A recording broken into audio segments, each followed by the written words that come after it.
네, 뉴스업 시작하겠습니다. 도널드 트럼프 미국 대통령이 베네수엘라 부통령을 향해 옳은 일을 하지 않는다면 매우 큰 대가를 치르게 될 거라고 경고했습니다. 뉴욕에 있는 구치소에 수감된 마두로는 내일 새벽에 법정에 처음 출석할 예정입니다. 워싱턴 신윤정 특파원이 보도합니다. 트럼프 미국 대통령은 마두로 베네수엘라 대통령 체포 뒤 정상 대행을 맡은 델시 로드리게스 부통령을 향해 옳은 일을 하라고 촉구했습니다. 현지 시간 4일 미 주간지와의 전화 인터뷰에서 그렇지 않을 경우 매우 큰, 아마도 마두로보다 더 큰 대가를 치르게 될 것이라고 말했습니다. 로드리게스가 트럼프의 당초 기대와 달리 마두로가 유일한 대통령이라며 반발 기류를 보이자 자신의 뜻에 따르지 않으면 추가 군사행동에 나설 수 있다고 경고한 것으로 보입니다.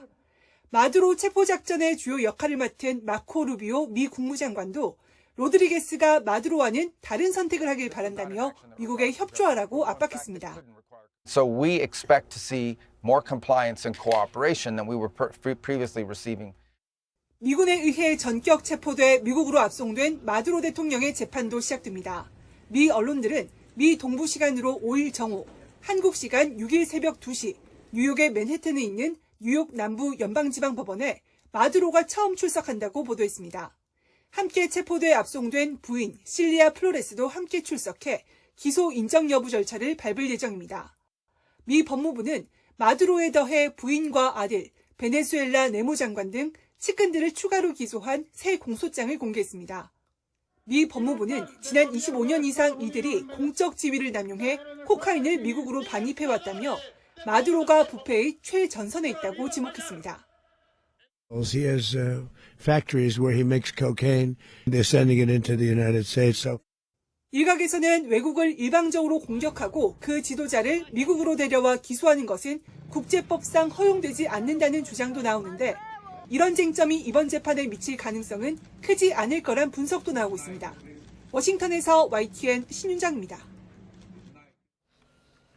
네, 미국의 이번 작전 과정에서 마두로 대통령의 경호팀 대다수가 미군에 살해됐다고 베네수엘라 측이 밝혔습니다. 블라디미르 파드리노 베네수엘라 국방부 장관은 현지 시간 4일 방송 연설에서 마두로 경호팀 대부분과 군인 또 무고한 민간인들이 살해됐다고 말했습니다. 미 일간 뉴욕타임스는 베네수엘라 고위 당국자의 말을 인용해 미군 공격으로 인한 사망자 수 집계치가 마두로 경호 인력과 민간인을 포함해 80명으로 늘었다고 보도했습니다. 네, 미국이 마약 범죄를 명분으로 마두로 베네수엘라 대통령을 전격 축출하면서 13년간 이어져 온 반미 철권 통치도 사실상 막을 내리게 됐습니다. 마두로뿐만 아니라 부인까지 뉴욕으로 압송됐는데요. 그 배경에도 관심이 쏠립니다. 정유신 기자입니다. 흑화빌 찬채 주위를 둘러보는 후드티를 입은 여성 뒤로 모자를 쓴 마두로 베네수엘라 대통령이 보입니다. 현지 시간 3일 마두로 대통령과 부인 플로레스가 마약 단속국 요원들에 둘러싸여 뉴욕 본부로 연행되는 모습입니다. 마두로는 새해 인사까지 건네며 애써 여유를 부렸지만 13년 독재가 사실상 마침표를 찍게 됐다는 평가가 나옵니다. 올해 63살인 마두로는 버스 기사로 일하다 1992년 쿠데타로 수감된 차베스 전 대통령 석방운동에 앞장서며 핵심 측근으로 떠올랐습니다. 2013년 차베스 사망 직후 대통령직을 넘겨받은 뒤 부정선거 반발에도 석유산업 국유화와 반미 정책을 강행했습니다. 미국은 2020년 마두로를 마약 밀매 혐의로 기소했지만 마두로는 반미 프레임으로 맞서며 지난해 세 번째 임기에 들어갔습니다. 돌아온 트럼프 행정부가 유조선을 납포하며 강도 높은 퇴진 압박에 나서도 아랑곳하지 않았습니다. Don't worry, be happy, la la la la la la. 함께 연행된 부인 플로레스는 마두로 대통령보다 6살 연상으로 정치적 동반자로 평가됩니다. 차베스 전 대통령의 변호인 출신으로 검찰총장까지 지냈고 마두로 집권 뒤 결혼하고 국정에 막강한 영향력을 행사한 숨은 권력으로 알려졌습니다. 이 때문에 부인과 식구들도 서방에서 제재 명단에 올랐습니다. 전격적인 마두로 축출로 베네수엘라 통치권은 일단 델시 로드리게스 부통령에게 넘어갈 것으로 관측됩니다. 트럼프 정부가 과도정부 직접 운영을 예고한 만큼 내부 권력 투쟁과 혼란이 불가피할 전망입니다. YTN 정신입니다. 트럼프 대통령의 베네수엘라 공습과 마두로 체포가 미국 헌법과 국제법을 위반한 것이라는 비판이 커지고 있습니다. 하지만 트럼프는 미국 검찰에 기소된 마약 사범을 체포했을 뿐이라며 국제법 위반을 부인했습니다. 권준기 기자입니다. 미국 민주당 의원들은 트럼프 대통령이 의회 승인 없이 베네수엘라를 공격한 건 위헌이라고 비판했습니다. 미국 석유 기업들의 이권을 위해 불법적인 침공을 강행했다는 겁니다. It's illegal. The president doesn't have authority to do it.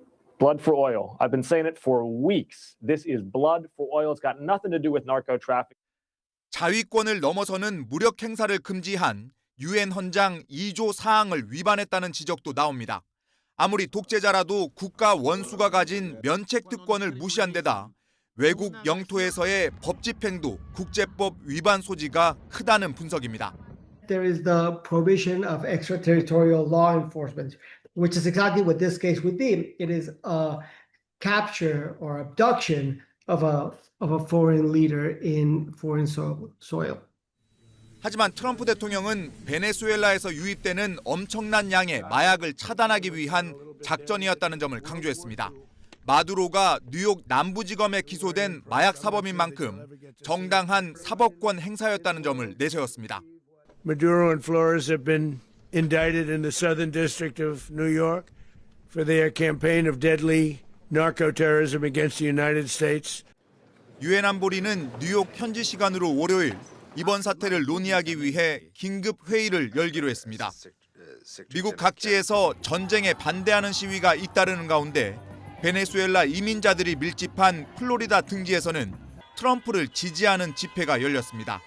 베네수엘라 이민자들은 마두로 축출로 길었던 독재가 끝나고 새로운 시대가 열리길 희망했습니다. YTN 권중기입니다. 트럼프 미국 대통령이 마두로 대통령을 체포한 이유로 마약 밀매 혐의를 제시한 게 모순이라는 지적이 나오고 있습니다. 뉴욕타임스 등 미국 언론에 따르면 미 법무부가 마두로 대통령을 기소하면서 적용한 마약 관련 혐의는 후안 오를란도 에르난데스 전 온두라스 대통령의 혐의와 사실상 동일합니다. 트럼프 대통령은 지난달 초 에르난데스를 사면했는데 마두로 기소에 이중잣대를 적용했거나 마약이 군사 개입의 진짜 이유가 아니라는 지적이 나오고 있습니다. 국제사회는 우려 속에 대미 관계에 따라 반응이 엇갈리고 있습니다. 유엔 안보리는 현재 시간 5일 오전 긴급회의를 엽니다. 런던 조수연 특파원이 보도합니다. 트럼프 대통령과 가까운 지도자들은 이번 군사작전에 환영하는 입장을 밝혔습니다. 베냐민 네타냐후 이스라엘 총리는 미국의 베네수엘라 군사작전이 완벽했다며 강력한 지지를 표명했습니다.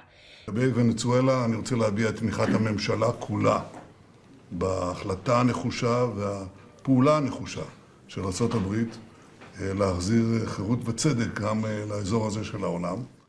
이탈리아도 마약 밀거래 등 안보 위협에 맞선 미국의 방어적 개입은 정당하다고 밝혔습니다. 하지만 영국 등 유럽 국가는 대체로 신중한 모습을 보였습니다. 독일과 스페인은 이번 사태를 우려하며 주시하고 있다면서도 공개적인 비판은 자제했습니다. 프랑스는 마두로 대통령이 잘못한 건 맞지만 미국이 이를 해결하려고 개입한 방식은 국제법에 반한다고 지적했습니다.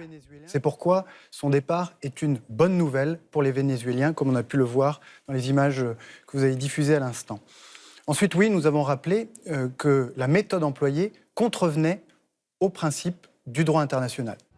유엔 안보리는 현지 시간 5일 오전 10시에 긴급회의를 열고 이번 사태를 논의할 예정입니다. 앞서 안토니우 구테우스 유엔 사무총장은 미국의 공격이 잘못된 선례가 될 수 있다며 유엔 헌장을 비롯한 국제법 준수를 촉구했습니다. 러시아는 용납할 수 없는 주권 침해 행위라고 비난했고 중국도 미국이 국제법을 심각하게 위반했다며 즉각적인 석방을 촉구했습니다. 교황도 이번 사태에 우려를 표명했습니다. Il bene dell'amato popolo venezuelano deve prevalere sopra ogni altra considerazione e indurre a superare la violenza. 외신에서도 제국주의로의 회귀, 미국의 푸틴화라는 비판 속에 정당한 군사행동이라는 트럼프를 옹호하는 반응이 엇갈렸습니다. 런던에서 YTN 조수연입니다. 이재명 대통령이 대한민국 정상으로는 8년여 만에 중국을 국빈 방문했습니다. 시진핑 주석과의 한중 정상회담은 오늘 열리는데 한반도 평화와 한한령 등 양국 간 핵심 현안이 논의될 것으로 보입니다. 강진원 기자의 보도입니다. 베이징 서우두 국제공항에 착륙한 공군 1호기에서 이재명 대통령과 김혜경 여사가 내립니다. 2019년 12월 이후 6년여 만, 국빈 자격으론 2017년 12월 이후 8년여 만에 대한민국 정상이 중국 땅을 밟는 겁니다. 중국 공산당 중앙위원이기도 한 인허진 과학기술부 장관 등 고위급 인사들이 영접에 나서는 등 중국은 공항에서부터 이 대통령 내외를 환대했습니다. 환영 행사 이후 이 대통령은 베이징 도심으로 이동해 현지 우리 교민들을 격려했습니다. 다시 정상을 복구해서 앞으로 더 깊고 넓은 한중 관계 발전을 향해서 나아가는 새로운 출발점이 되기를 기대합니다. 이 대통령의 3박 4일 중국 방문 일정 가운데 하이라이트는 오늘 펼쳐집니다. 우선 오전엔 국내 주요 그룹 총수 등 재계 대표들과 한중 비즈니스 포럼에 참석해 양국 간 경제 협력 확대 방안을 논의합니다. 오후엔 시진핑 중국 국가주석을 만납니다. 지난해 11월 경주 에이펙 대회 이후 2달여 만에 다시 대면한 두 정상은 공식 환영식과 정상회담, MOU 서명식, 국빈 만찬 등 빽빽한 시간표를 함께합니다. 한반도 평화와 한한령 완화 등을 포함한 경제 현안, 중국이 설치한 서해 구조물 등 양국 간 핵심 의제들이 테이블에 오를 거로 보입니다. 중국은 타이완 문제와 관련해 하나의 중국 원칙에 대한 지지를 거듭 요청할 수도 있습니다. 우리의 전략적 자율성을 강조하는 이 대통령은 앞서 중국 CCTV와 인터뷰에선 하나의 중국을 지지한다는 언급 대신 존중한다는 표현을 썼습니다. 청와대 내부에선 시진핑 주석을 통한 김정은 북한 국무위원장과 대화 모색도 시도해보려는 기류가 감지됩니다. 북한이 이 대통령 방중 당일 탄도미사일 발사로 무력 시위에 나선 만큼 한중 정상 간 북한 관련 대화에 더욱 관심이 쏠립니다. 베이징에서 YTN 강진원입니다.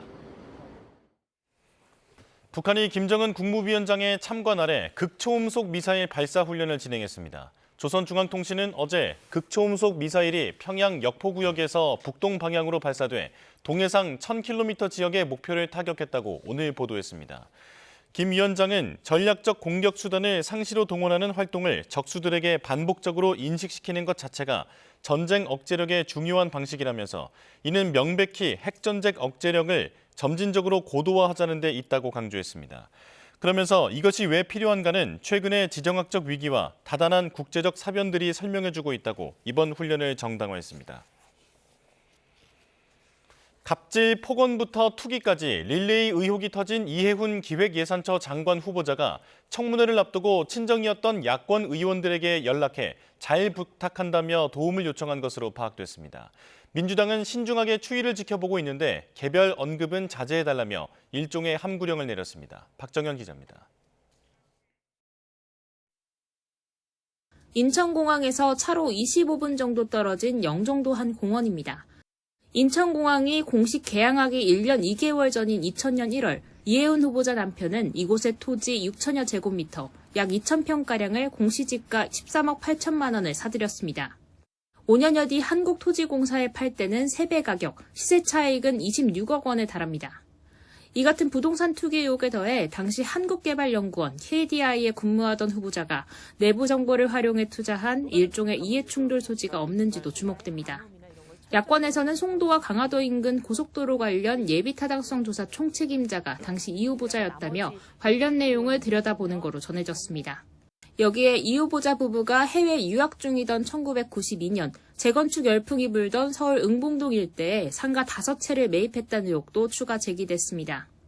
국민의힘 주진우 의원은 이 후보자 부부는 시세 대비 3.8배의 수익을 거뒀다면서 경제부처 장관으로서 부동산 대출 규제를 따르라고 할 자격이 있느냐고 꼬집었습니다.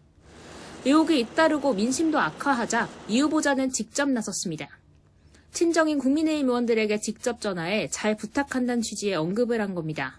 대부분 냉담한 반응이었는데 이 후보자는 살려주세요라는 문자 메시지도 보낸 거로 파악됐습니다. 국민의힘은 인사검증에 실패라며 청와대까지 전선을 넓혔습니다. 강선우 여성가족부 장관 후보자의 보좌진 갑질 논란을 겪은 바 있습니다. 또다시 논란이 반복된 것은 무능이거나 고의거나 둘 중 하나입니다. 민주당은 당내 개별적인 언급은 자제하는 게 좋겠다며 일종의 함구령을 내렸습니다. 대통령의 인사권을 존중해야 하고 지금은 국민과 언론, 국회가 검증하는 시간이라는 겁니다. 그러면서도 검증 실패라는 말에는 이렇게 발끈 날을 세웠습니다. 국민의힘에서 5차례 공천받으신 분이거든요. 국민의힘 검증 시스템부터 좀 손봐야 되지 않나 반문을 하고 싶고 도전이라는 용어까지 써가면서 통합을 위해 국민의힘은 인사청문회를 이틀간 개최하고 갑질 피해 보좌진을 참고인으로 부르는 것도 요구할 계획입니다. 다만 이 후보자가 일종의 전향 인사란 점에서 여야 모두 다소 궁색한 모습이 엿보입니다. YTN 박정현입니다. 이런 가운데 이해운 후보자 측은 국민의힘 소속 국회 재정경제기획위원회 위원들에게 살려주세요라고 문자를 보냈다는 보도는 사실이 아니라고 반박했습니다. 인사청문 지원단은 어제 언론 공지를 통해 국회 재경위 위원들에게 인사 전화를 드렸고 통화가 안 될 경우 다시 연락하겠다는 취지의 메시지를 보냈을 뿐이라고 밝혔습니다. 그러면서 보낸 메시지 원문은 신고도 드릴 겸 인사 전화 드렸다. 통화 연결이 안 돼 문자 올리니 다시 또 연락드리겠다는 내용이었다고 주장했습니다. 더불어민주당이 공천 헌금 의혹은 개인 일탈일 뿐 시스템 전반의 문제가 아니라며 파장 차단의 안간힘을 쓰고 있습니다. 국민의힘은 김현지 청와대 부속실장, 나아가 이재명 대통령이 이번 사태를 묵인 은폐한 정황이 있다고 판을 키우며 특검 카드를 꺼냈습니다. 강민경 기자입니다. 민주당 지도부는 주말 내내 공천 헌금 의혹을 수습하는 데 주력했습니다. 정청래 대표는 물론 당 살림을 총괄하는 조승래 사무총장까지 나서 불미스러운 일로 걱정 끼쳐 죄송하다, 전화위복 계기로 삼겠다며 머리를 숙였습니다. 바늘 하나라도 셀 수 없는 그런 빈틈이 없도록. 다만 이번 사안은 개별 인사의 일탈일 뿐 시스템상의 문제는 아니라고 못 박았습니다. 2022년 지방선거와 2020년 총선에 대한 전수조사도 하지 않겠다고 일축했습니다. 이 시스템상의 문제가 있었다고 보여지지는 않습니다. 개별 인사들의 일탈 그리고 그로 인한 문제들이라고 보고 있기 때문에 국민의힘은 그야말로 파죽지세, 꼬리 자르기 말고 여권이 좋아하는 특검으로 공천 헌금 수수는 물론 묵인과 은폐 의혹까지 싹 털어보자며 파상 공세를 퍼부었습니다. 특히 지난 2024년 민주당 이수진 전 의원이 김병기 전 원내대표의 공천 헌금 수수 의혹을 제보했을 당시 이재명 당대표와 김현지 보좌관이 이를 뭉갠 정황이 있다고 파고들었습니다. 이재명 대통령과 김현지 실장이 탄원서를 보고받고도 왜 수사를 의뢰하지 않고 당사자에게 넘겼는지. 이수진 전 의원의 보좌관과 김현지 당시 보좌관 사이 통화 녹취까지 있는 걸로 알려지며 국민의힘은 한껏 자신감을 얻은 분위기입니다. 장동혁 대표도 강선우 의원이 자신 있게 단수 공천을 한 건 김병기 전 원내대표보다 윗선인 뒷배가 있기 때문이라며 특검을 주장했습니다. 민주당은 특검은 고려하지 않는다고 단호히 선을 그었지만 우군인 조국혁신당마저 연일 경고 사인을 보내고 있습니다. 먼지 하나 없이 깨끗하게 털고 가십시오. 대통령의 국정 운영에 부담을 줄 수 있습니다. 여론도 경찰 수사도 어디로 튈지 모르는 상황에서 지방선거를 5개월 앞두고 터진 대형 악재에 민주당 불안감이 고조되고 있습니다. YTN 강민경입니다. 네, 정치권 이슈 자세히 짚어보겠습니다. 차재원 부산가톨릭대 특임교수 최수영 시사평론가와 함께하겠습니다. 어서 오십시오. 안녕하세요. 네. 자, 이해훈 기획예산처장관 후보자 보좌진 갑질 의혹부터 각종 의혹들이 터져나오고 있습니다. 이종배 서울시 의원이 직권남용 혐의로 추가 고발을 했는데 지난해 1월 윤석열 전 대통령 탄핵 반대 삭발식 과정에서 참석자들한테 삭발을 강요했다는 내용이에요. 예, 이 의혹은 사실 이해훈 지명자가 지명되자마자 터져나오는 의혹이죠. 네. 사실 근데 여기에 대해서 이해훈 의원, 그러니까 전 의원 쪽에서는 사실 뭐 그걸 좀 부인하고 있는 그런 상황이지 않습니까? 그러니까 지금 뭐 구의원들은 뭐 삭발을 했지만, 그러니까 본인은 그러니까 강요를 했다고 한다면 왜 본인 스스로가 삭발을 하지 않았겠냐, 네. 그런 식으로 이야기를 합니다만, 사실 이 강요라는 부분이 진짜 사실이라고 한다면 이 지금 국무위원으로서의 자격에 상당한 또 결격 사유가 될 거라고는 저는 봅니다만, 이거 못지않게 이 사안과 관련해서는 더 본격적으로 따져볼 대목이 있다는 겁니다. 바로 삭발의 목적이라는 것이죠. 당시 네. 왜 삭발을 했을까? 이 지금 윤석열 전 당시 대통령의 탄핵 반대, 더 나아가서는 어떻게 보면 12.3 비상계엄에 대한 뭐랄까요, 옹호라는 측면으로 볼 수 있는 것이고, 그리고 당시 이 삭발할 때 뒤에 그 걸렸던 것이 일종의 스탑 더 스틸, 부정선거 음모론까지 동조하고 있는 상황이라고 한다면, 사실 어떻게 보면 이재명 정부는 이 12.3 비상계엄과 이 내란 행위를 딛고 들어선 정부인 만큼, 그 정부의 이 지금 국무위원이 되겠다는 사람이 과연 그때 어떠한 소신과 신념을 갖고 응했느냐는 것이죠. 네. 12.3 비상계엄과 이 당시 내란 문제에 대해서 민주주의 원칙을 무너뜨리고 헌법적 가치를 짓밟은 그런 부분에 동참한 사람이 과연 이 정부의 강요가 될 수 있느냐, 저는 그 부분이 더 중요한 문제라는 생각이 듭니다. 네, 강요뿐만 아니라 삭발의 목적이 더 중요하다. 내란 옹호 아니냐라는 지적이셨거든요. 그렇죠. 아니 뭐 그 부분도 간과할 수 없는 전 부분이라고 봐요. 그러니까 더군다나 이제 삭발을 이제 지시당했다고 하는 사람들의 얘기가 그거 아닙니까? 다음에 이제 뭐 그렇게 적시하진 않았더라도 다음에 출마는 걱정하지 마라. 일종의 공천권을 담보로 했던 뉘앙스를 받았다면은 어찌 보면은 그 자신의 목적 관철과 그 세과실을 위해서 그 사람들의 가장 약점적인 부분들을 또 이용했다는 그런 또 의혹도 될 수가 있거든요. 그러니까 네. 지금 차 교수님 말씀하신 바와 같이 당시 이혜원 의원이 단순하게 이제 당의 세를 한 번 더 보태기 위해서 했던 게 아니라 정말 그때 이제 우리 사회가 양분되다시피 했던 일종의 윤 전 대통령에 대한 옹호를 보다 적극적으로 했는지에 대한 여부와, 그다음에 그 삭발을 했을 때 본인은 안 했지만 그 삭발을 강요당했던 사람들이 일종의 암묵적으로 내가 이것을 했을 때 공천에 도움이 될 것이란 뜻으로 해석을 했다 그러면은 그것 또한 일종의 강요로 볼 수가 있고, 네. 어찌 보면은 그 공천권을 어떤 딜로 삼은 그런 좀 불순한 의도가 있다고 보기 때문에 이런 부분들이 지금 이혜훈 후보자의 발목을 저는 잡고 있는 상황이라고 저도 봅니다. 네, 부동산 투기 의혹도 나왔습니다. 배우자가 인천공항 개항 전에 영종도에 토지를 샀고요. 6년 만에 3배 정도의 시세 차익을 봤다는 건데 이 부분을 투기로 의심하고 있는 거거든요. 뭐 이것이 사실이라고 한다면 상당히 투기 가능성이 좀 높지 않을까 하는 생각이 들고요. 네. 사실 배우자의 뭐랄까 이 지금 부동산 투자이긴 합니다만, 당시 이 지금 이혜원 후보자가 KDI 우리나라 국책 사업을 상당히 총괄할 수 있는 그러한 중요한 위치에 있던 그러니까 이 자리에 있었던 만큼 내부 정보를 이용했을 가능성도 있다. 그렇다고 한다면 이 사안 자체는 상당히 심각한 대목일 수 있는 것이죠. 그리고 네. 오늘 뭐 또 일간 보도를 보면 또 이 유학 시절에 뭐 이 또 상가에 대한 투기 의혹까지 지금 제기되고 있는 상황인 만큼 네. 무엇보다도 민주당 정부, 특히 이재명 대통령이 사실은 그러니까 이 야당 대표 시절에도 부동산 투기에 대한 건절의 의지를 아주 강하게 이야기를 했잖아요. 그렇기 때문에 저는 이 청문 과정에서 이 부동산 투기 여부는 명명백백하게 저는 가려질 필요가 있다는 생각이 들고요. 네. 다만 또 하나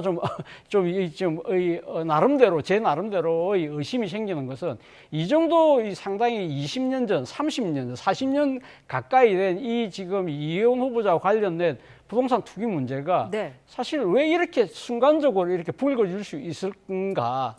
그렇다고 한다면 사실 뭐 지금 이혜원 후보자가 몸담았던 국민의힘에서는 진작부터 이런 여러 가지 내용들을 알고 있었던 것은 아닐까? 그런 상황에서 그러면 국민의힘에서는 있을 때는 이러한 사안을 봐줬다가 이런 식으로 진영을 넘어가니까 이제서야 까는, 그러니까 이렇게 공개하는 이러한 정치적 태도도 한번 짚어볼 대목이 아닐까라는 생각도 해봤습니다. 네, 그러니까요. 지금 박지원 의원 같은 경우에도 국민의힘에서 이미 공천을 5번이나 준 인물 아니냐, 뭐 누가 돌을 던질 수 있겠느냐 이런 언급도 했거든요. 그렇지만 저 지적은 전 부적절하다고 봐요. 왜냐하면 네. 우리가 국회의원 공천이라는 걸 과정을 놓고 보면은 본인의 소명에 대부분 기대입니다. 그러니까 그 적극적인 어떤 말하자면 입증을 요구하진 않아요. 그래서 이제 나중에 그게 문제가 됐을 때 정치적으로 책임을 지는 거예요. 근데 인사청문은 본질적으로 다른 거예요. 국민이 위임한 공적인 자리를 가기 위한 제도의 허들을 통과하는 거거든요. 그래서 인사청문회라는 게 국민이 다 들어보겠다는 것 아닙니까? 그래서 네. 그걸 통과하지 못하면 그걸 허들을 못 넘는 거예요. 그런데 마치 국회의원 때 했던 것과 똑같은 잣대로 그렇게 하면 지금 민주당 의원들 지금 터져 나오는 것도 왜 검증하지 못했습니까? 그러니까 그 잣대로 이것을 이용하는 거, 그러니까 그대로 뭐 용인하는 거 그거는 저는 부적절하다. 그러니까 당시에 국민의힘이 왜 이런 것까지 걸러내지 못했느냐에 대한 지적은 뭐 좀 충분히 할 수 있으나 네. 그렇기 때문에 이번 것까지도 당신들이 눈 감아줘야 되는 것 아니야? 그러니까 당신들 누가 돌 던질 수 있어? 라고 얘기하는 일종의 동업자 의식은 저는 그거는 대단히 부적절하다.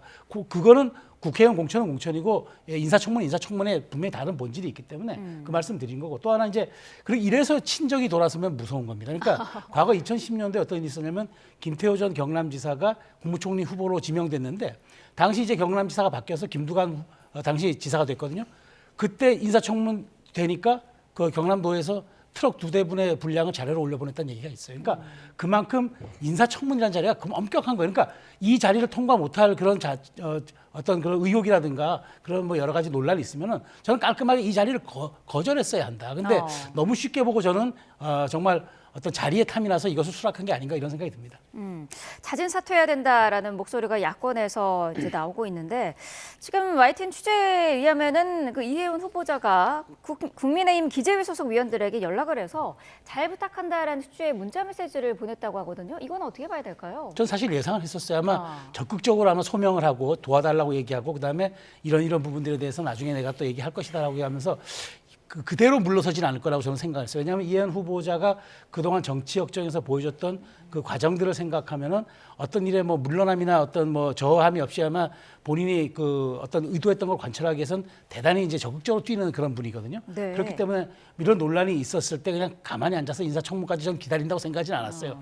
근데 다만 이렇게 이제 적극적으로 아마 뭐 만나기도 하고 아마 뭐 전화 통화도 하고 그리고 문자도 보내고 다 할 텐데 저는 뭐 이 부분은 본인이 뭐 읍수하는 전략으로도 생각하고 다만 이렇게 정서적으로 감정적으로 접근하는 것과는 별개로 팩트 자체를 가지고 이제 앞으로 그러면은 이제 인사청문 자리에서 그걸 소명을 해야 될 텐데 과연 이런 정서적이고 감정적인 동정 여론에만 기대서 가능할 것인가 아마 한 축으로 할 거는 같은데 저는 이 정도 갖고는 뭐 이 지금 엄혹한 이 자리를 그렇게 쉽게 통과하지 못할 거라고 봅니다. 자진 사퇴 의사는 어쨌든 없는 것 같고요. 어제 청와대 김남준 대변인에 의하면은 뭐 후보자와 국정기조 차이는 의도한 거다라고도 했고요. 또 레드팀 역할을 해줄 수 있지 않겠냐라고 이제 얘기를 했는데.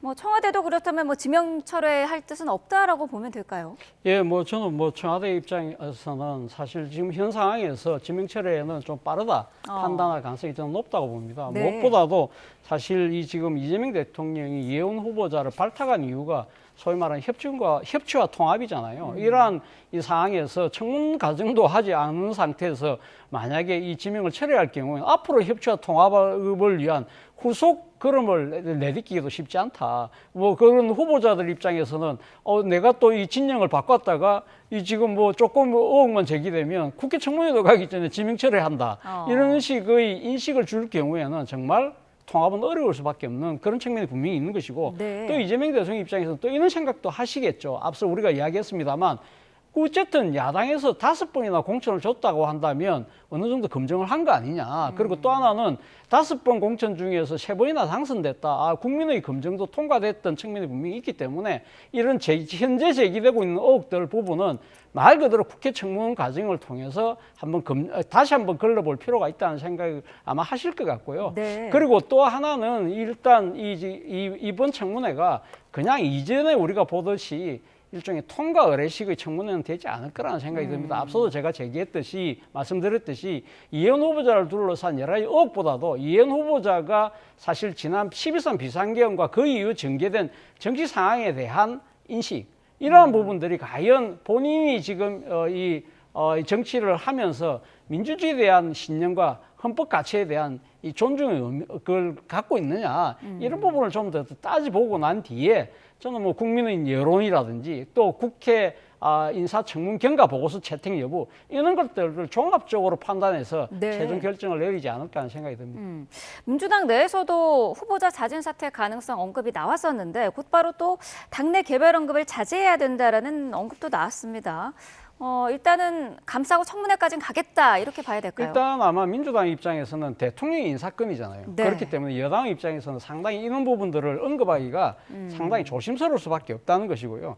그리고 또 하나는 앞서도 제가 말씀드렸습니다만 대통령이 힘들게 사실 이런 이혜원 후보자의 손을 내미는 것 자체가 협치와 통합의 과정인데 이런 부분들을 여당에서 먼저 발을 거는 듯한 그런 모양새는 바람직하지 않겠다고 생각을 했을 것 같고요. 네. 그리고 또 하나는 지금 우리가 앞서도 이야기했습니다만 여러 지금 그 이혜원 후보자에 대한 의혹이 사실은 지금 국민의힘에서 바로 좀 나오고 있잖아요. 앞서 제가 말씀드린 대로 딱 발탁되자마자 바로 어디선가 준비해놨듯이 보좌진과의 녹취록이 튀어나오고 20년, 30년째 부동산 거래가 바로 튀어나오는 이런 상황이 된다고 한다면 상당히 이 조직적인 반발, 이 의도는 뭐지? 좀 더 좀 지켜볼 필요가 있다는 그런 정치적 판단도 저는 작용한 것이 아닐까라는 생각이 듭니다. 그렇군요.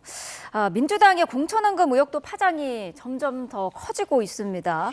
국민의힘은 지금 김병기 강선우 의원에 대해서 특검이 필요하다라는 주장도 하고 있는데 이른바 뒷배가 있었을 거라는 거거든요. 이 대통령을 엄도한 발언이 아닌가 싶기도 해요. 그렇죠. 근데 이제 이 사건을 놓고 보면은 우리가 늘 얘기할 때 그 수사기관이 제대로 이 어떤 수사의 목적을 관찰하지 못할 거나 수사의 공정성과 독립성이 의심받을 때 특검을 도입해야 되는 거야. 네. 딱 떨어지게 특검에 지금 부합하는 조건입니다. 지금 경찰이 그동안 많이 문제가 제기됐고 수사 의뢰가 됐고 고발했던 사람을 뭉갰어요. 지금 하지도 않았어요. 그러다 보니까 동작경찰서가 아예 그 간부들이 지금 고발 대상에 올라가 있어요. 이런 상태에서 지금 더더군다나 검찰은 형해화되고 사실상 9월이 문을 닫는 상황이고 지금 검찰에 이게 수사가 이첩되지도 않아요. 그래서 지금 결국 서울청 공공수사본부가 이걸 가져갔다는데 네. 행안부 장관의 지휘를 받는 경찰국들이 과연 이걸 할 수 있을까요?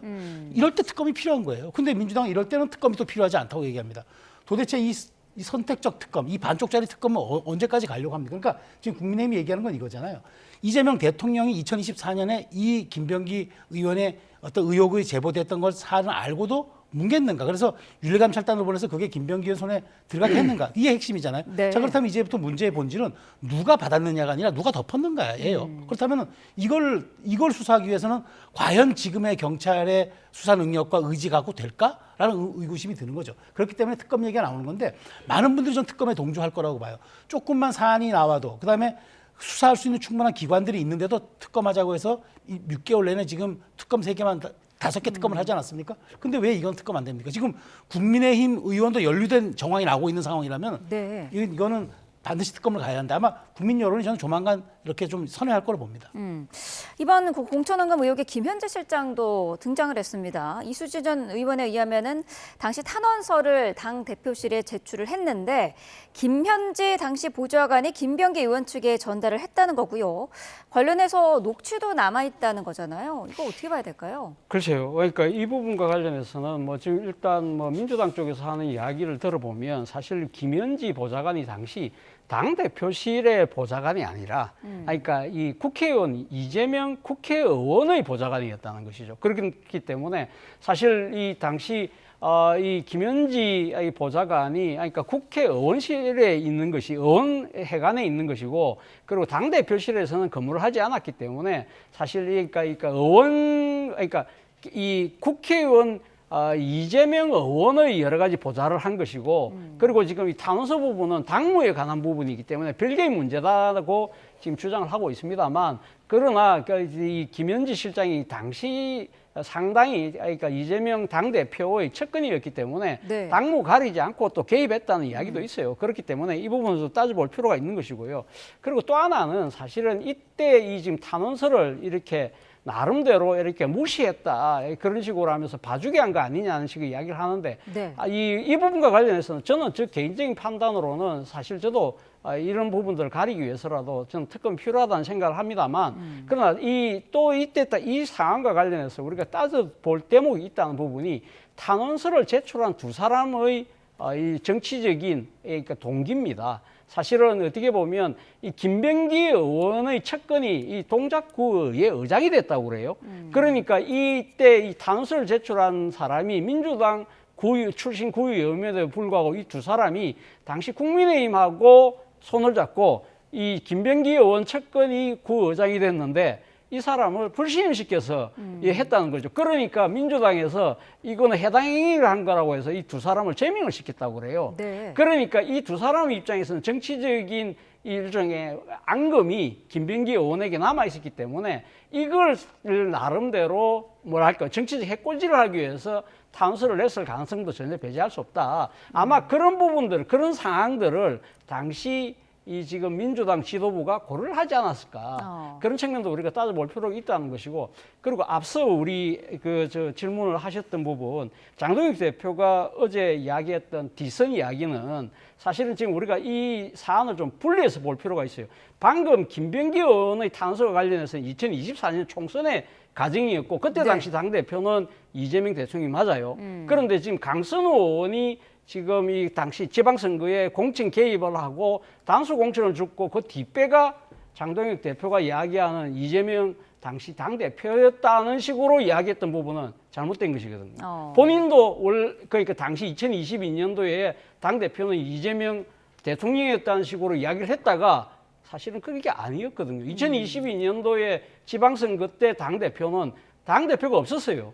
당시는 윤호중, 박지원 비상대책위 체제였고 당시 이재명 대통령은 개항에 보궐선거 간다고 자기 코가 석자였어요. 그렇기 때문에 지금 보도를 보면 당시 서울과 관련된 공천 심사는 외부 공관위원장이 있었고, 그러나 김병기 의원이 당시 공천이 간사로서 사실상 다 했다. 그 위선이 거론하기는 사실은 정치적인 상황이 어떻게 보면 좀 부합되지 않는다는 측면이 있기 때문에 이 2024년과 2022년 지방선거는 저는 분리해서 볼 필요가 있다. 이걸 혼동해서 이야기하면 상당히 그러니까 이 많은 국민들로 하여금 상당히 억측을 불러놓을 수 있기 때문에 제가 이 부분을 말씀드리는 겁니다. 네, 평론가님 보시기엔 어떻습니까? 그러니까 분리해서 보는 건 맞아요. 그러니까 네. 정확하게 2022년에는 이제 공동 비대위 체제였고 2024년에는 이제 그 이재명 대표 체제였는데, 근데 이제 중요한 거는 이 당시에도 물론 이제 이재명 대표가 당시 개항 선거에 뭐 그 몰입하고 있었지만 네. 사실 뭐 당내 영향력이 공고화된 상황이어서 그때 이제 영입되었던 박지원 비대위원장도 어찌 보면은 그냥 청년 몫으로 좀 약간 장식용이 아니었느냐, 포장용이 아니었느냐 이런 지적도 많이 있었거든요. 그러니까 결국 이제 이 부분은 이제 물론 이제 정확한 팩트의 차이는 이제 그렇게 갑니다만은 2024년의 의혹은 대단히 구체적입니다. 그러니까 네. 당시에 보면은 왜 보좌관이 김현지 보좌관에게 줘야 한다라고 이수진 의원의 얘기하는 게 나옵니다. 왜냐하면 그 전달해야 한다라고 목적적으로 얘기를 하거든요. 그 얘기는 그만큼 그 김현지 보좌관이 당시로서 키맨이었다는 그런 얘기가 되는 거고요. 여기서 지금 약간 차 교수님은 그 제보했던 사람들의 불순한 의도 혹은 이제 억하 심정들을 얘기하는데, 실제 그거보다도 더 중요했던 건 왜 이수진 의원이 동작 을이었는데 동작 갑에 대한 의원의 이야기를 대표실로 보냈느냐. 네. 이 얘기는 이 셀프 공천했기 때문이에요. 그러니까 본인이 몸담고 있는 동작갑에 전직 재선구청장이 도전했는데 컷오프를 시켜버렸거든요. 그러다 보니까 이런 억울함들을 이런 것들에 대한 것들을 당대표실 전달하기 위해서 동작 옆지역구에 있는 동작을에 있는 이수진 의원을 택한 거거든요. 그렇기 때문에 마치 이 어떤 제보한 사람들이 여기에 대해서 좀 불순한 의도를 갖고 했다는 것과는 조금 사실이 다를 수 있다. 그런 측면에서 경찰의 수사가 전혀 진척도 없고 이루어지지 않았기 때문에 이게 과연 그렇다면 이 시점에서 지금 공공수사본부로 간다는들 제대로 수사가 될 것이냐. 그래서 결국은 돌고 돌아 특검이 될 수밖에 없고, 민주당도 궁색할 거예요. 그런데 빠져나갈 시간은 없다 보니까 자꾸 이제 국민 여론 얘기하는데 조만간 국민 여론이 여기에 대해서 답하지 않겠습니까? 김병기 의원 같은 경우에는 수사 무마 의혹으로도 추가 고발당했습니다. 부인의 업무 추진비 유용 의혹을 경찰 출신의 국민의힘 의원에게 수사 무마를 청탁했다는 거예요? 진짜 이것이 사실이라고 한다면 이 부분에 대해서도 아마 김병기 의원이 정치적, 법적 책임을 저는 피해갈 수 없다는 생각이 듭니다만, 네. 그러나 일반적인 일종의 뭐랄까요, 그러니까 지금 상식적 차원에서 제가 봤을 때는 조금 이해하기 힘든 이 지금 의혹이라는 거죠. 왜 그러냐면 사실 이것이 언제 청탁을 했냐면 이 지난해 총선이 2024년, 그러니까 그 벌써 지지난해네요. 2024년 총선 이후에 사실 그때 당시에 압도적인 여소야대가 된 상황에서 누굴 찾아갔느냐? 경찰 출신 친윤 실세 의원을 찾아갔다는데 뭐 지금 보니까 구체적인 이름은 안 나옵니다만 네. 누구나 다 짐작할 수 있는 그분인 것 같은데, 그분의 입장에서 보면 사실 이 이재명 대표 체제를 정말 이 지금 무너뜨리고 싶어하던 이 대표적인 의원 중에 한 분으로 저는 생각을 하고 있는데 그분한테 이재명 대통령이 가장 최측근 의원인 이 김병기 의원이 자신의 비리를 들고 가서 부탁을 한다? 그거 조금 납득하기 좀 힘들지 않나 하는 생각이 듭니다. 물론 지금 이 의혹에 대해서 이 부분 뭐 두 사람들이 다 지금 뭐 부인하고 있고 합니다만 그러나 사실 뭐 지금 만약에 그때 만남 직후에 이 지금 그러니까 친윤 실세 의원이 동작경찰서장에게 전화를 했다고 한다면 이 통신조회하면 나오는 것이기 때문에 뭐 저는 뭐 쉽게 이 진위가 가려질 거라고 봅니다만 어쨌든 일반적인 눈높이 상식선으로 봤을 때는 당시 만약에 김병기 의원이 그런 행위를 했다고 한다면 네. 도저히 제가 생각했을 때 좀 이해가 안 되는 그러한 상황이라는 것이죠.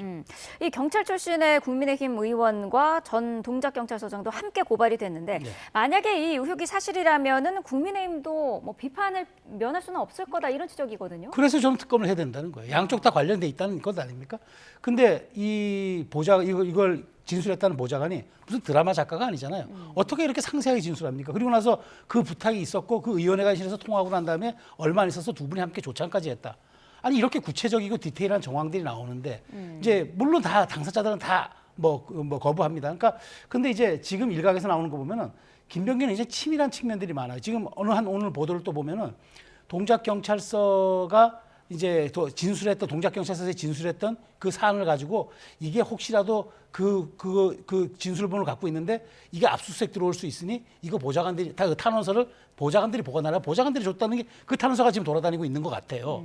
자 그러면 압수수색이 들어올지 모른다고 예상까지 하는 저 치밀함이 있는데 본인이 이제 물론 뭐 그 상대 당이 이제 뭐 친윤 의원이라고 해서 약간 그 국회의원들 사이에 서로 간에 어떤 그런 친밀한 관계가 있기 때문에 저는 충분하게 그런 개연성이 있을 수 있다고 봐요. 그러니까 많은 분들이 그런데 의심하고 있어서 그래서 저는 이제 이 부분에 대해서 경찰 수사에 맡겨놓는 거는 이거는 뭐 그야말로 고양이에게 생선 맡겨놓는 것이 될 수 있기 때문에 저는 그래서 특검 가야 한다. 그러니까 국민의힘도 자유로울 수 없어요. 그렇다면 이참에 다 짚고 넘어가야죠. 네, 자 국민의힘에서는 계속해서 특검을 주장하고 있고요. 민주당에서는 개인 일탈로 아직까지는 보고 있는 그런 상황입니다. 자, 두 분 말씀은 오늘 여기까지 듣도록 하겠습니다. 차재원 부산가톨릭대 특임교수 최수영 시사평론가와 함께했습니다. 고맙습니다.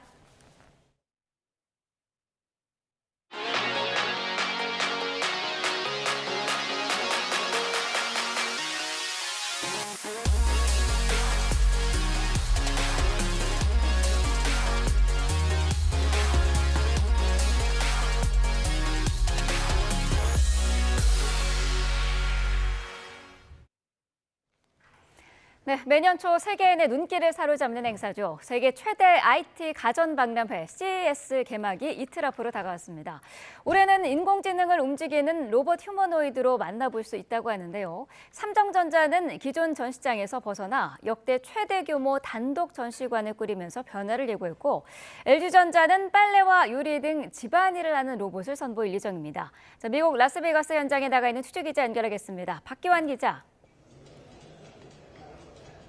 네, 미국 라스베이거스입니다. 네, 자, 박 기자가 지금 있는 곳은 어디죠? 네, 제가 있는 바로 이곳이 삼성전자가 단독 전시관을 차린 라스베이거스의 윈 호텔입니다. 전체 규모만 해도 역대 가장 큰 전시관 규모를 꾸렸는데요. 이전에는 미국, 중국, 일본 업체들과 함께 라스베이거스 컨벤션 센터에서 행사를 진행해 왔는데 이번에는 구글이나 엔비디아 등 빅테크들이 단독 전시관을 차려서 행사를 진행하기 시작하면서 이 같은 흐름에 맞춰 삼성전자도 20여 년 만에 처음으로 독립해서 나온 셈입니다. 특히 오늘은 삼성전자에서 CES 2026의 첫 인상을 결정하는 퍼스트룩 행사를 바로 이곳에서 진행할 예정입니다. 인공지능 비서에서 더 나아가 인공지능의 동반자가 되겠다는 삼성이 어떤 기술을 뽐낼지 주목되고 있습니다. 이에 맞서는 LG전자는 가사노동 해방을 선포했습니다. 이번 CES에서 처음으로 가사노동을 돕는 휴머노이드 로봇을 선보이게 됩니다. 기존 홈의 AI의 기능을 로봇으로 옮긴 건데요. 로봇이 냉장고를 정리하고 빨래 도개는 미래가 성큼 다가왔습니다. 네, CES의 전체 관전 포인트도 알아보죠. 이번에는 인공지능이 움직이는 로봇을 볼 수 있다고요? 네, 그렇습니다. 이번 CES의 핵심 포인트 바로 피지컬 AI입니다. 인공지능의 대부죠. 젠슨항 엔비디아 CEO가 지난 2024년 여름 처음으로 거론한 뒤 실태하는 모습을 이제는 만나볼 수 있게 됐습니다. 단순히 묻고 답하는 AI를 넘어서 로봇이나 차량과 결합한 기술이 대거 등장하게 됩니다. 특히 인공지능 소프트웨어 강점을 가진 미국의 업체들과 휴머노이드와 드론 등 하드웨어의 두각을 보이는 중국 업체들의 격전이 예상됩니다. 제가 조금 전 CES 메인 전시장인 라스베이거스 컨벤션 센터에 다녀왔는데요. 행사가 이틀이나 남았는데도 불구하고 많은 사람들로 벌써 북적이면서 기대감도 높아지고 있었습니다. 참가자 이야기 직접 들어보시겠습니다.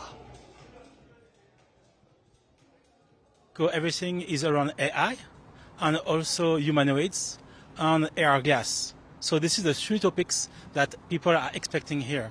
The city is already, booming. Everything is expecting a lot of announcements, a lot of new release. So I definitely think it's going to be a great edition. CES 2026은 이곳 시간으로 6일 10시, 한국 시간으로 7일 새벽 본격 막을 올립니다. 앞으로 인공지능이 우리 삶에서 어떤 모습으로 함께 살아가게 될지 이곳에서 그 모습을 함께 전해드리겠습니다. 지금까지 미국 라스베이거스에서 YTN 박견입니다. 네, 더불어민주당 김병기 의원과 강선우 의원의 공천원금 의혹에 대해 오늘 고발인 조사가 진행됩니다. 경찰은 10건이 넘는 김병기 의원의 다른 의혹에 대해서도 수사의 속도를 낼 방침인 가운데 서울 동작경찰서 등에 대한 수사 무마 청탁이 있었다는 의혹에 대해서도 별도 조사가 필요해 보입니다. 취재기자 연결해서 자세한 내용 알아보겠습니다. 자, 유서연 기자, 오늘 경찰이 고발인 조사를 진행하죠? 네, 서울 강서경찰서는 오늘 오후 4시부터 공직선거법 위반 등 혐의로 강선우 의원과 김경시 의원을 고발한 이상욱 정의당 강서구 위원장을 불러 조사합니다. 앞서 강 의원이 서울시의원 공천 신청자였던 김경시 의원에게서 1억 원을 받고 당시 공천관리위원회 간사였던 김병기 의원과 상의했다는 의혹이 불거졌는데요. 강 의원과 김 의원 사이에 녹취가 공개되면서 파장이 컸습니다. 두 사람이 공천원금을 받는 것이 문제가 있다는 취지의 대화를 나눈 다음 날 민주당은 김경시 의원을 단수 공천했습니다. 저도 잘해주세요. 하여튼 돈부터 돌려드리세요. 안 받는 거. 그거는 뭐 의원님이 지금 보셔가지고 던져놓고 나오든지. 고발인 측은 오늘 조사 뒤 강선우 의원 등을 뇌물수수 등 혐의로도 추가 고발할 예정이라고 밝혔습니다. 같은 의혹과 관련해 김병기, 강선우 의원 2명을 고발한 김태우 전 강서구청장은 내일 고발인 조사를 받습니다. 경찰은 고발인 조사를 시작으로 김병기 의원 전직 보좌진 등 핵심 참고인 소환 조사도 이어갈 것으로 보입니다. 네, 김병기 의원에 대한 고발이 잇따르는 상황인데 받은 의혹들도 정리해 주시죠. 네, 경찰은 김병기 의원과 그의 가족과 관련해 맡은 사건이 모두 12개라고 밝혔는데요. 김 의원이 차남의 숭실대 편입 등에 관여했다는 의혹 1건만 서울 동작경찰서가 수사하고 나머지는 서울청 공공범죄수사대가 책임수사관서로 지정됐습니다. 서울 동작갑에서 3선을 지낸 김병기 의원은 지난 2020년 총선을 앞두고 전직 동작구 의원 2명에게서 각각 1,000만 원과 2천만 원을 받았다가 돌려줬다는 의혹도 받고 있습니다. YTN이 확보한 탄원서를 보면 전직 동작구 의원 2명은 이러한 내용이 담긴 탄원서를 당시 민주당 대표실에 제출하려 했던 거로 파악됐습니다. 한 시민단체는 오늘 오전 11시 이와 관련해 김 의원 등 6명을 뇌물수수와 정치자금법 위반 등 혐의로 고발할 예정입니다. 고발 대상에는 청와대 김현지 제1부속실장도 포함됐는데 김 실장은 이재명 당대표 보좌관일 당시 전 구의원들의 자수 탄원서를 전달받고 뭉갰다는 의혹이 제기됐습니다. 경찰은 김 의원과 관련해 신속하고 엄정하게 수사하겠다고 밝혔는데 압수수색 등 빠른 수사가 이뤄질지 주목됩니다. 다만 수사 주체인 경찰에 앞서 김병기 의원 사건 무마 청탁이 있었다는 의혹이 불거진 만큼 경찰이 수사 전에 관련 논란부터 정리해야 한다는 지적도 나옵니다.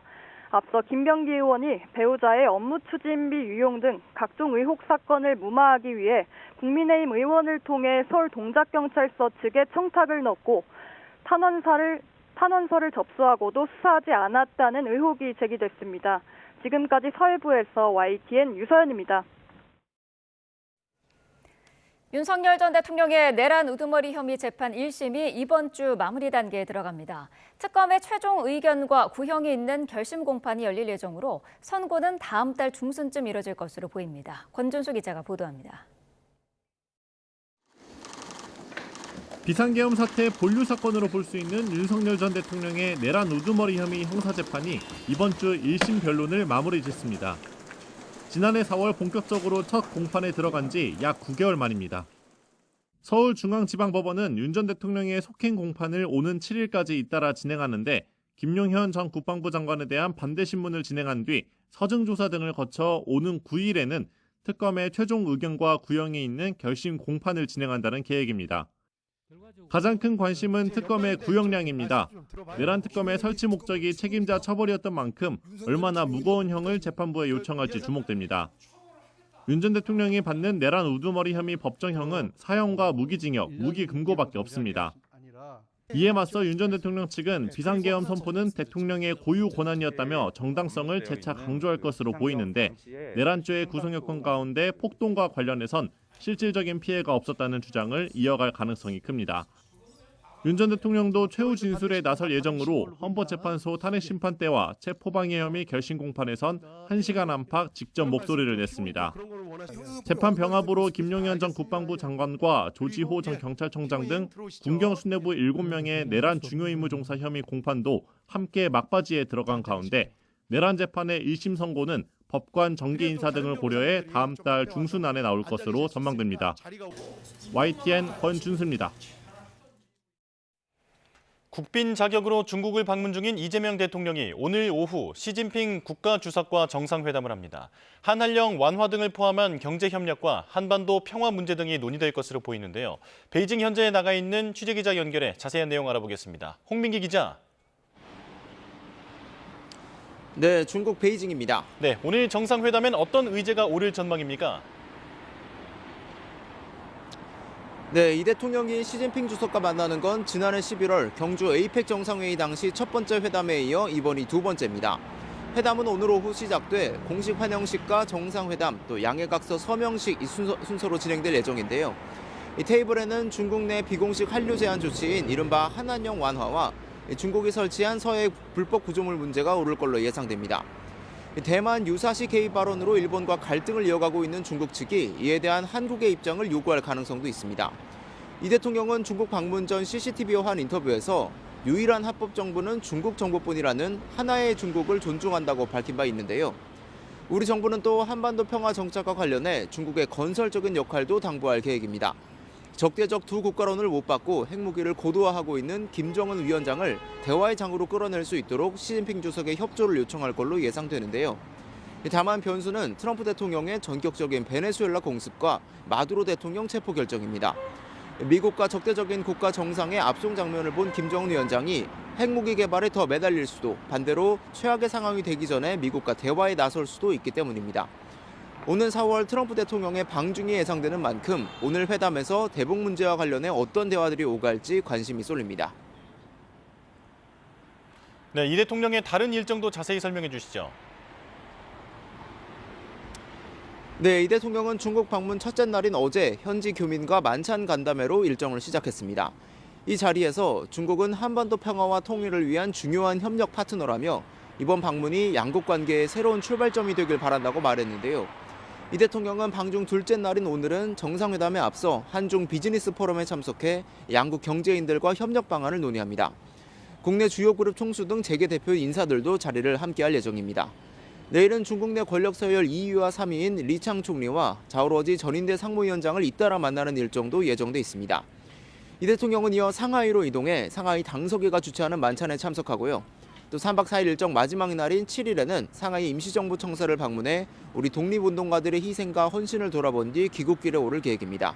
지금까지 중국 베이징에서 YTN 홍민기입니다.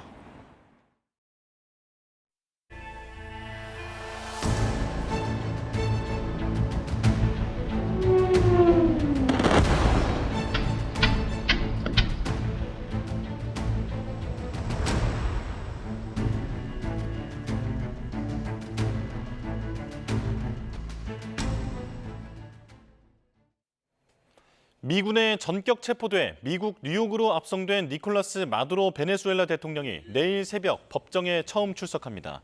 워싱턴 포스트와 뉴욕타임스 등 미국 언론들은 미 동부 시간으로 5일 정오, 한국 시간 6일 새벽 2시 마두로가 뉴욕 맨해튼에 있는 뉴욕 남부 연방지방법원에 출석한다고 보도했습니다.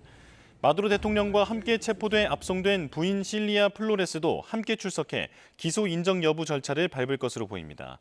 미 법무부는 트럼프 1기 행정부 시기인 2020년 3월 마약 밀매와 돈 세탁 등 마약 테러 혐의로 기소했던 마두로에 대한 새 공소장도 공개했습니다. 부인 플로레스와 아들, 베네수엘라 내무장관 등 가족과 측근 등도 기소 대상에 추가됐습니다. 마두로 대통령은 현재 뉴욕 브루클린에 위치한 메트로폴리탄 구치소에 수감된 상태입니다. 현지 시간 지난 3일에 단행된 니콜라스 마두로 베네수엘라 대통령 체포작전, 이른바 확고한 결의작전 성공 이후 미국 백악관 SNS에 올라온 사진입니다. 트럼프 미국 대통령이 굳은 표정을 짓고 있고 아래에는 FAFO라는 글귀가 눈에 띄는데요. 이 용어는 금융시장이나 정치인들이 많이 쓰는 욕설이 포함된 용어입니다. 정치인이나 기업의 무모하고 예측 불가능한 행동은 결국 자신에게 부메랑처럼 돌아올 것이라는 경고의 의미로 쓰이는데요. 이번 체포는 결국 마두로 대통령에게 책임이 있다는 뜻으로도 풀이되는데 백악관 공식 SNS에 욕설이 포함된 단어를 올린 건 이례적입니다. 이번 사태 이후 많이 쓰이는 단어가 또 있습니다. 바로 돌로주의인데요. 미국의 5대 대통령인 제임스 멀로의 대외 정책을 뜻하는 멀로주의에 도널드 트럼프 대통령의 도널드를 합친 신조어입니다. 미국의 한 언론이 처음 사용한 이 단어는 군사력과 경제력을 바탕으로 아메리카 대륙 패권을 거머쥔 멀로 전 대통령의 대외 정책이 비슷해 만들어졌습니다. 트럼프 대통령은 마두로 대통령 압송 이후 기자회견에서 이번 작전의 기원은 멀로주의로 거슬러 올라간다라는 말을 하며 돌로주의라는 신조어에 힘을 싣는 모습을 보이기도 했습니다. 트럼프 대통령의 대외 정책은 관세를 비롯해 미국 우선주의를 지향합니다. 미국을 다시 위대하게 만들겠다는 슬로건처럼 미국의 이익에 반할 경우 언제든 군사력을 동원해 압박할 수 있다는 모습을 이번 마두로 대통령 체포 사태로 보여줬다는 분석이 나옵니다. 트럼프 대통령의 이번 행보를 두고 다양한 해석이 나옵니다. 석유 개발 이권과 중국 견제를 노린 것이라는 해석과 함께 마약과의 전쟁, 민주주의 수호를 위한 불가피한 조치였다는 해석이 나오는데요. 결국 무력을 앞세워 다른 국가의 대통령을 체포한 초유의 사건에 담긴 뜻은 트럼프 대통령이 보일 행보에 그 답이 나올 것으로 보입니다. 이번 미국의 베네수엘라 군사 행동으로 중국과의 패권 경쟁 전선도 한층 더 넓힐 것으로 보입니다. 특히 동북아시아 지형에도 중요한 중국의 타이완 침공 가능성을 키울 명분을 줄 수 있다는 우려가 나옵니다. 김종욱 기자입니다. 전 세계 4강 중 유럽연합을 빼곤 모두 전쟁 중이거나 군사 행동에 얽혀 있습니다. 우크라이나와 만 4년 가까이 전쟁하는 러시아. 타이완 포위 훈련으로 긴장감을 한층 높인 중국, 그리고 새해벽도 베네수엘라를 공습한 미국. 최강대국의 군사행동이 국내 국제법 위반 지적에도 어쩔 수 없는 현실로 인정되면 다른 강대국들도 덩달아 부추길 수 있습니다. The stronger countries trying to take as much as possible, leaving aside all kind of international laws and international agreements. 특히 미국 자신이 주권국을 침공한 데다 우크라이나를 침공한 러시아에 어정쩡한 태도를 보이는 지금이 중국엔 타이완 침공을 위한 좋은 명분이 될 수 있다는 우려가 나옵니다. No, nothing worries me. But you said where there's I've been doing naval exercises for 20 years in that area.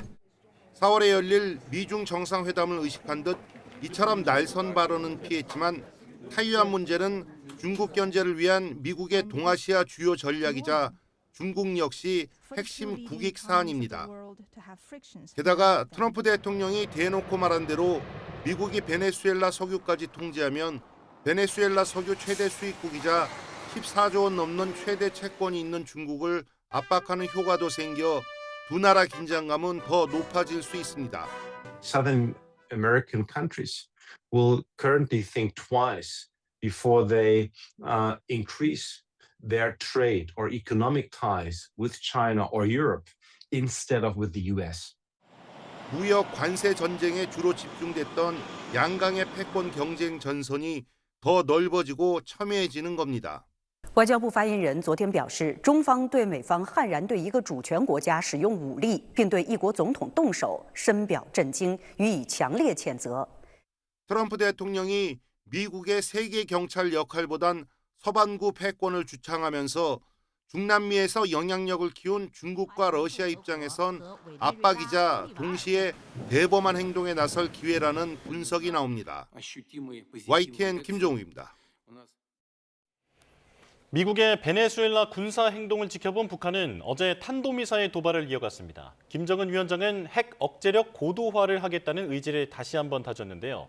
이번 마두로 축출 사태로 우리 외교 안보 정세에는 어떤 영향이 있을지 남성욱 숙명여대 석좌 교수와 짚어보겠습니다. 어서 오십시오. 안녕하십니까. 네.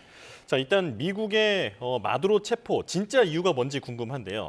표면적으로는 마약과의 전쟁을 내세우고 있고 그래서 체포 주체도 이번에 법무부였습니다. 하지만 진짜 이유는 석유다라는 분석이 나오고 있는데 어떻게 보십니까? 네, 미시적 원인과 거시적 원인으로 한번 나눠보겠죠. 네. 일단은 미시적 원인, 작은 집중되는 원인은 지금 말씀드린 대로 석유입니다. 전 세계 석유 매장량의 1등이죠. 17%가 돼 있고요.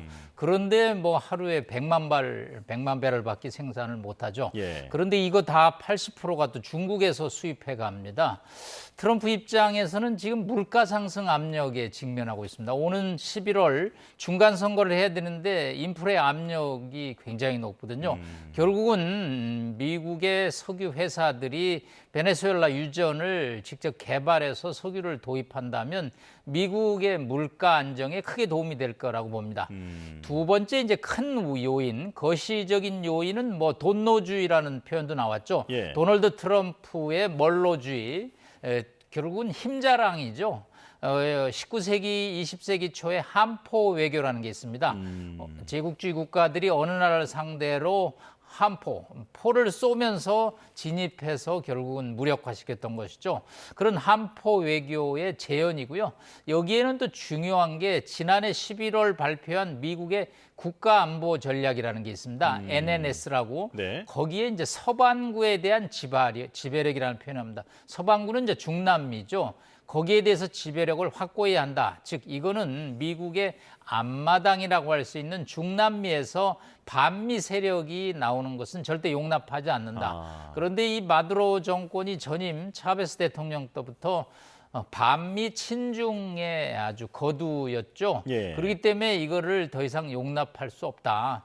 그런 이제 미시적 경제적 요인과 거시적 국제적 요인이 맞물리면서 결국은 마두로의 제거가 일어났습니다. 예, 지금 트럼프 대통령이 미국 내에서 지지율이 그리 높지 않기 때문에 지금 관세로 인한 인플레 압력을 낮은 유가로 누를 수 있는 그런 이유도 어떤 한 동기로 보인다라고 설명을 해주셨는데요. 그런데 한포 외교 말씀을 하셨는데 그렇다면 미국이 러시아의 우크라이나 침공이라든지 중국의 대만 침공에 대해서 반대할 명분이 사라지는 건 아닙니까? 네, 국제 정치는 모순의 연속이죠. 내로남불이라는 표현이죠. 나한테는 로맨스지만 상대방한테는 불륜이죠. 마찬가지로 트럼프 대통령 입장에서 미국의 앞마당인 중남미에서의 반미 세력은 용납할 수가 없지만 또 서구에서 러시아의 푸틴 대통령이 우크라이나를 침공해서 지금 4년째 전쟁입니다. 예. 휴전의 실마리를 찾지 못하고 있는 거, 이런 문제에 관해서 어떻게 평화적인 해결 중재 노력이 모순에 직면해 있고요. 지금 이제 가장 첨예한 문제가 결국은 하나의 중국의 쟁점이 돼 있는 타이완 문제죠. 예. 과연 중국이 타이완을 공격했을 때 그러면 미국 입장에서 이걸 논리적으로 반박하고 또 무력을 동원해서 방어할 수 있느냐. 여러 가지 어려운 그런 양상들이 국제정치적으로 마두로 체포 압송과 맞물려 있습니다. 예. 그러다 보니까 러시아와 우크라이나가 지금 종전 협정을 계속 이어가고 있는데 협상을 러시아가 더 주도권을 쥐고 과감하게 더 센 카드를 내놓는다든지 혹은 중국도 과감하게 대만을 침공한다든지 이런 가능성이 나오고 있더라고요. 예, 일단 중러 양국이 결국은 트럼프 대통령의 마두로 체포에 대해서 강력한 비난 성명을 냈습니다. 그리고 마두로를 빨리 석방해야 된다라는 표현을 쓰고 있습니다. 자, 이런 상황에서 다른 나라가 어떤 아주 위험한 행동을 했습니다. 이건 사실 유엔 원장 2조 사항의 위반이거든요. 어느 국가도 무력을 사용해서 다른 국가를 침략하면 안 된다는 거죠. 국제법 유엔 원장을 결국은 위반했는데 그러면 중러 양국도 그런 조치를 취할 수 있다. 그러니까요. 그래서 지금 돈바스 지역의 양보를 둘러싸고 젤렌스키 우크라이나 대통령과 푸틴 대통령 또 트럼프 삼각 간에 여러 가지 이견이 노출되고 있는데 아마 휴전이 좀 더 지연이 되지 않겠나.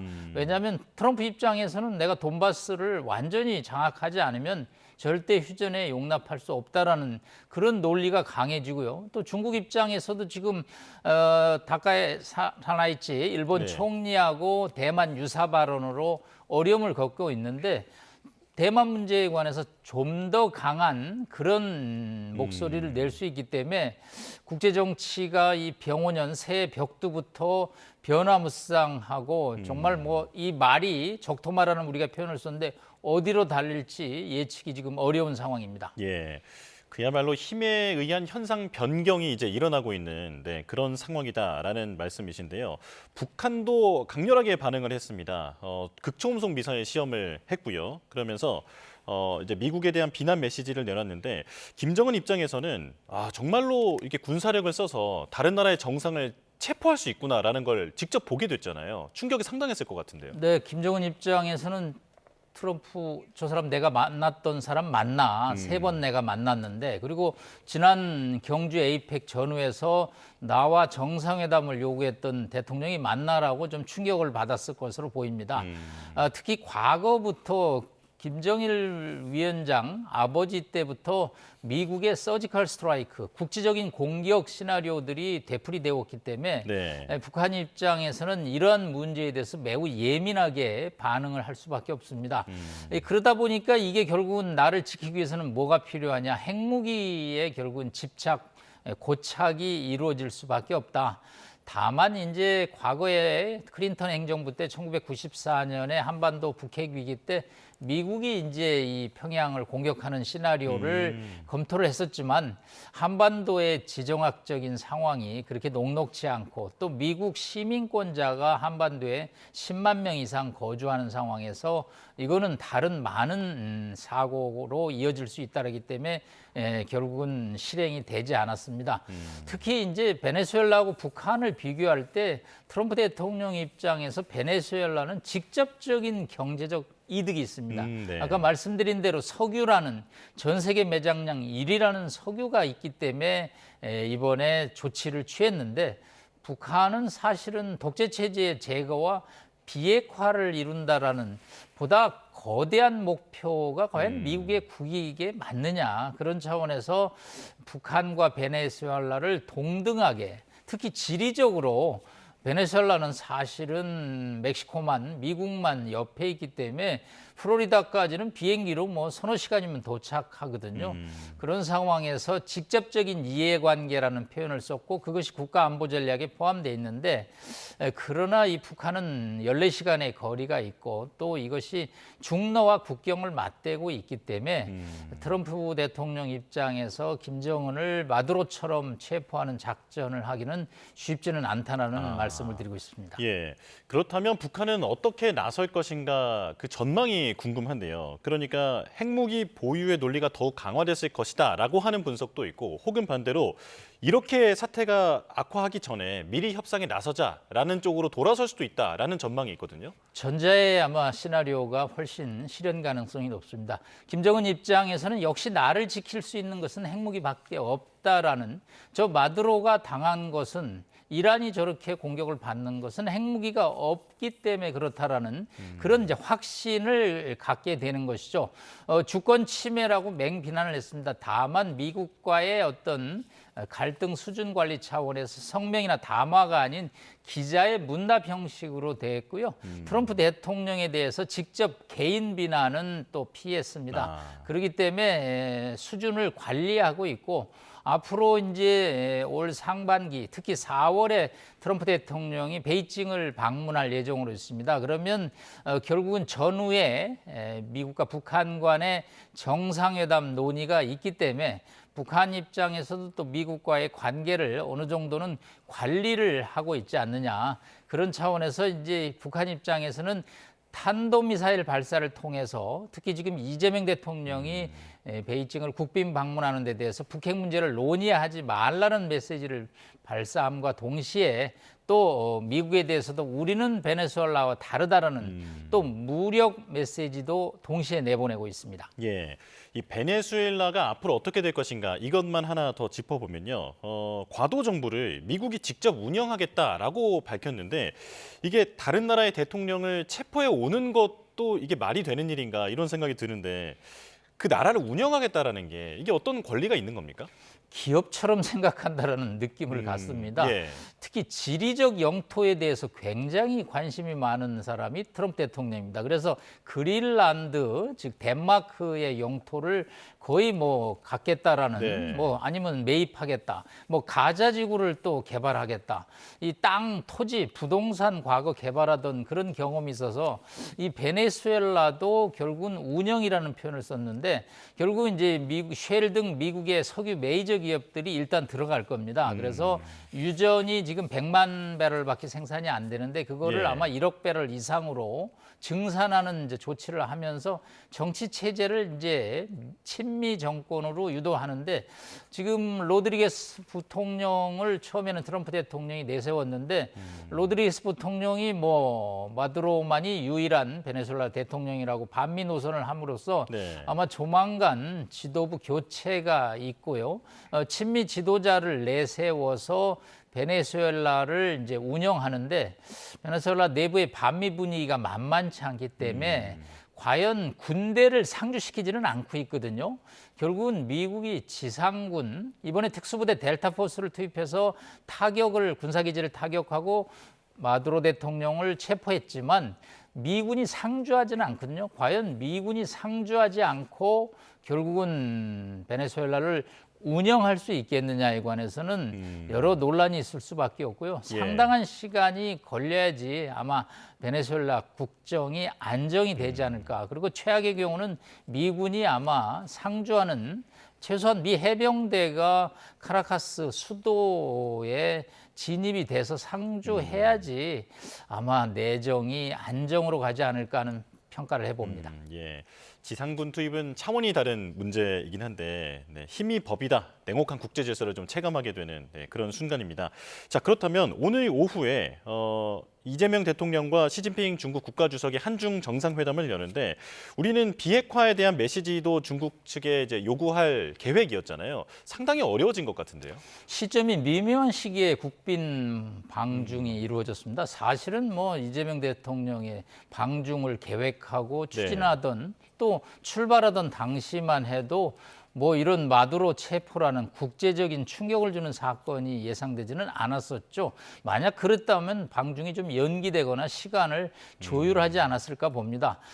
정초죠. 새 벽두에 1월 4일, 5일에 이렇게 방중을 하는 것은 정말 이례적인 방중이고요. 특히 지난 11월 초에 경주 에이펙에서 한중 정상회담을 한 지 2개월 만에 이게 방중이 이루어지기 때문에 외교의 인터벌, 간격이 매우 좁다라는 표현을 쓸 수밖에 없습니다. 네. 물론 이제 위성락 안보실장 등 청와대는 현안이 매우 엄중하다 그렇기 때문에 방중을 해야 됐는데 뭐 세 가지 주제를 얘기를 하고 있습니다. 첫째는 뭐 경제 협력이죠. 그래서 이제 이재명 대통령이 상하이 서밋도 참석하고 또 두 번째는 문화교류에서 한한령 해세 완화죠.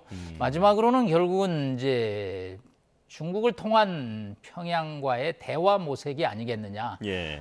특히 4월에 이제 시진핑과 트럼프 대통령이 정상회담을 하는데 그 이전에 이제 중국을 통해서 남북 대화를 모색하고 그를 통해서 또 미북 대화를 유도하는 쓰리 쿠션 어떤 외교가 또 주목적이 있는 것이 아니냐. 그런데 이제 이거는 우리의 관심 사항이고 중국의 관심 사항은 좀 다르거든요. 일단 하나의 중국 원칙에 한국이 완벽하게 동의를 하라는 요구를 할 것으로 보입니다. 예. 미묘한 시점에 어제 언론 보도가 하나 있었죠. 대만 신문에서 사요사답이라는 문장 기사를 냈습니다. 4가지 중국이 질문하고 한국이 답을 한다. 그거는 이제 4가지 질문은 뭐 중국의 요구사항을 한국이 받아들이면 한한령도 해소하고 관광객도 뭐 3배로 증가시키고 한국이 요구하는 걸 들어주겠다. 이제 그 중에 하나가 결국은 하나의 원칙을 확실하게 한국이 인정하라는 거죠. 근데 이거는 사실은 뭐 원칙적으로는 인정이 되지만 한미동맹 차원에서 여러 가지 또 복잡한 문제가 있기 때문에 한국이 한중 정상회담에서 이 문제를 구체적으로 논의를 하면 또 한미동맹과 충돌할 가능성이 있고 또 일부 뭐 중국이나 한국에서는 이 대만이 한중 정상회담을 앞두고 이간을 하는 거 아니냐 그런 차원에서 크게 신경 쓸 거는 없다라는 표현도 하고 있지만 이 상당히 지금 미묘한 어떤 동북아 정세가 전개되고 있는 것은 분명합니다. 예. 자, 지금 증시 관련 속보가 들어와서요. 먼저 잠깐 전해드리겠습니다. 코스피가 사상 최초로 4,400선을 돌파했다라는 소식이 들어왔습니다. 지난주 금요일에도 반도체주를 중심으로 급등 마감한 바 있는데 그리고 이번 주 첫 거래일에 이번에도 삼성전자와 SK하이닉스가 급등하면서 4,400선을 돌파했다라는 소식이 들어왔습니다. 코스닥은 0.32% 오른 948.56포인트로 출발한 상황인데요. 코스닥도 연말부터 계속해서 상승폭을 키워가고 있는 상황입니다. 지금 증시 상황 실시간으로 보여드리겠습니다. 다시 코스피를 설명드리면 4,416포인트를 지나가고 있는 상황입니다. 오늘 시작부터 1.77% 오른 4,385.92포인트로 개장해서 시간이 갈수록 상승폭을 키워가고 있는 상황입니다. 자, 그리고 원달러 환율 보겠습니다. 현재 1,447.1원을 기록하고 있는데 지난 연말에 40원가량 뚝 떨어진 이후에 연초부터는 다시 상승하는 그런 모습을 보이고 있습니다. 다시 한번 정리해드리겠습니다. 코스피가 현재 4,415포인트를 지나가고 있고 원달러 환율은 1,447원, 그리고 코스닥은 945포인트를 지나가고 있습니다. 자세한 증시 상황은 이어지는 뉴스에서 전해드리겠습니다. 자, 한중 정상회담에서 무슨 얘기가 나올 것인가 하나만 더 짚어보겠습니다. 우리가 원자력 추진 잠수함을 지금 추진하고 있는 상황이잖아요. 그런데 지금 안보 상황이 매우 엄중해진 상황에서 중국이 상당히 이를 예민하게 받아들일 가능성이 있을 것 같은데 어떻게 전망하십니까? 네, 이 문제 상당히 어려운 문제 중에 하나입니다. 사실은 지난 6월에 한미 정상회담에서 언론 공개 거기서 결국은 이재명 대통령이 핵잠 건조를 요청을 했죠. 자, 그러면서 이유가 중국과 북한을 얘기를 들었습니다. 그러다 중국이 이제 발끈해서 외교부 성명까지 나왔고요. 11월 한중 정상회담에서 우리가 이거는 북한 대비용이다라는 표현을 썼습니다. 그랬더니 중국 외교부와 시진핑 주석이 이해한다라는, 유의한다라는 표현을 썼습니다. 그 얘기는 한국의 입장을 동의한다라는 것은 아니고요. 한국의 뜻을 알았다라는 표현이죠. 그리고 이후에 지금 계속 이 문제에 대해서 예민하게 반응을 하고 있는데 이번 한중 정상회담에서도 이재명 대통령이 이 문제를 설명하더라도 중국이 한국의 핵잠 건조에 대해서 아무런 반대 의견을 계속 표명하지는 않을 것으로 보고요. 이 문제는 앞으로 한중 간의 미묘한 문제로서 우리가 원잠 건조에 직접 나서고 또 배치할 때까지 뜨거운 감자로 계속 진행이 될 것이고요. 결국은 북한이 또 이 문제를 악용해서 우리는 핵 동력 추진 잠수함이고 네. 북한은 핵무기를 실은 잠수함이거든요. 그런데 이제 북한이 이 문제를 가지고 러시아로부터 핵심 기술을 받는데 이용할 것으로 보이고 또 중국도 이 문제에 관해서 북한 측 입장에 크게 반대하지 않는 그런 미묘한 또 역학 변화도 예상이 됩니다. 예. 자, 이재명 대통령이 국빈으로 중국에 갔는데 더 어려운 상황에 봉착한 것 같습니다. 지금까지 남성욱 숙명여대 석좌 교수와 이야기 나눠봤습니다. 고맙습니다. 감사합니다.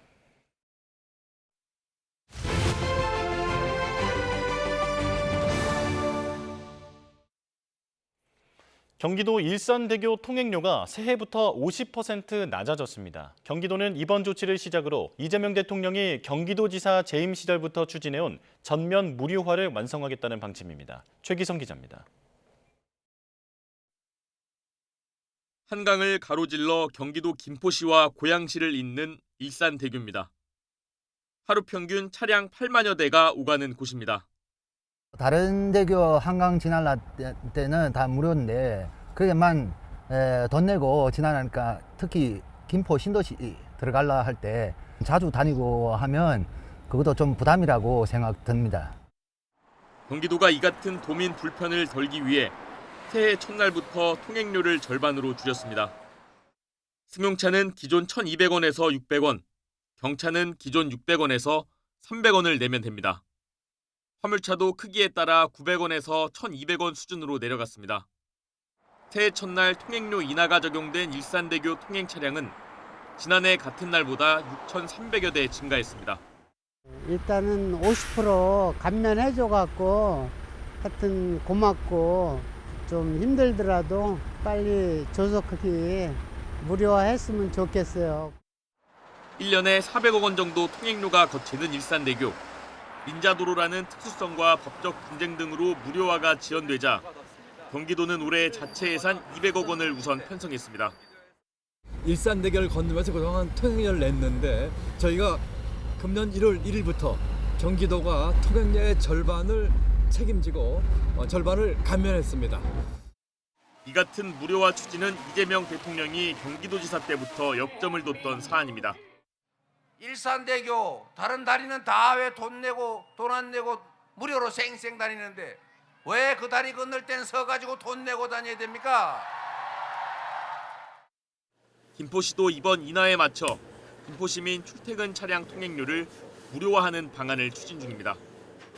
경기도는 고양시와 파주시 주민에게도 같은 혜택을 주기 위해 협의를 이어갈 계획입니다.